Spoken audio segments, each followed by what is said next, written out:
बेटा शादी बुढ़ापे में करोगे? हम लोग 3-4 बच्चे हो जाते हैं। लड़की हम तुम्हें दिवा दें, बिहार से ले आएंगे, बिहार में 20-25 हजार रुपए मिल जाती है। हाँ हाँ, चलिए तुम मेरे साथ, हम तुम्हारी शादी कराएंगे। तो महाराज कुछ भी बोल देना है। उत्तराखंड में बैठे हो, देवभूमि में बैठे हो और बिहार को हल्के फुल्के ढंग से ले रहे हो। महिलाओं के बारे में इतनी छोटी बात है, इतनी नटखट बात है। अरे राजनैतिक परिवार से हो, अरे तुम कुछ नहीं, तुम्हारी पत्नी तो नेत्री है, वो भी सत्तारूढ़ पार्टी की नेत्री है, और तुम्हारे मुखबिंद से ऐसी ऐसी घटिया दोजख दर्जे की बातें निकल रही हैं, वो भी महिलाओं के प्रति।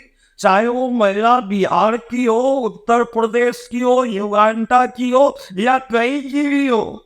ये तुम्हारे ओछी सोच को बतलाता है, ये तुम्हारे विकृत सोच को बतलाता है। एक मानव के रूप में प्रश्नवाचक चिन्ह लगा दिया तुमने, खुद अपने आप पर लगा दिया। किस बात का तुम्हें घमंड है भाई कि बिहारियों के बारे में अब शब्द बोल रहे हो? क्या जानते हो बिहार के बारे में? और महिलाओं के प्रति अभद्र भाषा का प्रयोग कर रहे हो, उसको खरीदने बेचने की बात कर रहे हो। असमत बेचने की ठेकेदारी लिए हो क्या? और भी कई लोग मिले होंगे शायद तुम्हारे साथ, तब तो ऐसी ओछी बातें, वो भी पब्लिक प्लेस में, मीटिंग्स में, इतनी गंदी बात बोल रहे हो कि बिहार में महिलाएं तो सस्ती मिलती है, जहां से खरीद के तुम महिलाओं को ले आओगे। घिन आती है तुम्हारे जैसे लोगों के मानसिकता पर, घिन आती है। अरे भाई, महिलाएं हमारे देश में शक्ति का प्रतीक है, वो कोई वस्तु नहीं है।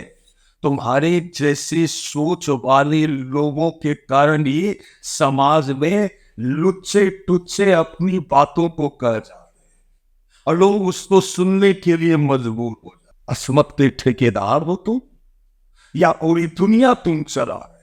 किस आधार पर, किस बिना पर इस तरह की बातें बोल जाते हो? अरे भैया, बिहार को क्या समझ रखे हो?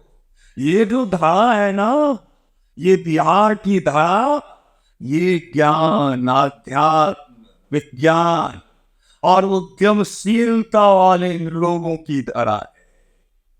यहाँ के लोगों का यह कंट्रीब्यूशन है संपूर्ण भारत को, कि भारत वर्ष की जो संकल्पना करते हो ना, अखंड भारत की संकल्पना, वो संकल्पना यही तैयार, इसी धारा के तैयार। बौद्धिक जागृति बिहार की धारा पर। और बिहार के बारे में अब मनगढ़ंत बातें, 2-4 लुच्चो टुच्चो वो अगर सोशल मीडिया पर देख कर बिहार की संकल्पना इतने गलत स्तर पे कर रहे हो, तो ये खामी तुम्हारे अंदर है, बिहार में नहीं है। मत करो ऐसा। ऐसा करोगे तो राजनीतिक घराने से हो नप जाओगे, क्योंकि पूरे भारत वर्ष की राजनीतिक दशा और दिशा यही से निर्धारित होती है। बिहार वह भूमि है। और दूसरी बात, ये अधिकार तुम्हें दिया किसने? क्या इतना नैतिक पतन हो चुका है कि महिलाओं के बारे में असभ्य बातें बोल रहे हो? एक जिम्मेदार व्यक्ति होते हुए, एक राजनीतिक पार्टी से संबंध रखते हुए इस तरह की बातें बोलते हो तो घिन आती है। घिन आती है तुम्हारे जैसे सोच वाले लोगों के बारे में बोलते हुए भी और वीडियो भी बना। ये मजबूरी थी बनाना। तुम बिहार की महिलाओं की छोड़ दो, तुम कहीं की महिलाओं के बारे में अगर इस तरह की अच्छी बात बोलते तो मैं वीडियो जरूर बनाता। तुम्हारे अपरिपक्व मानसिकता पर, तुम्हारी बुद्धि पर, तुम्हारे सोच पर। समझ जाओ, समझ जाओ। अब बिहार के लोग चुप नहीं रहे। बिहार की अस्मिता पर वार करने की कोशिश मत।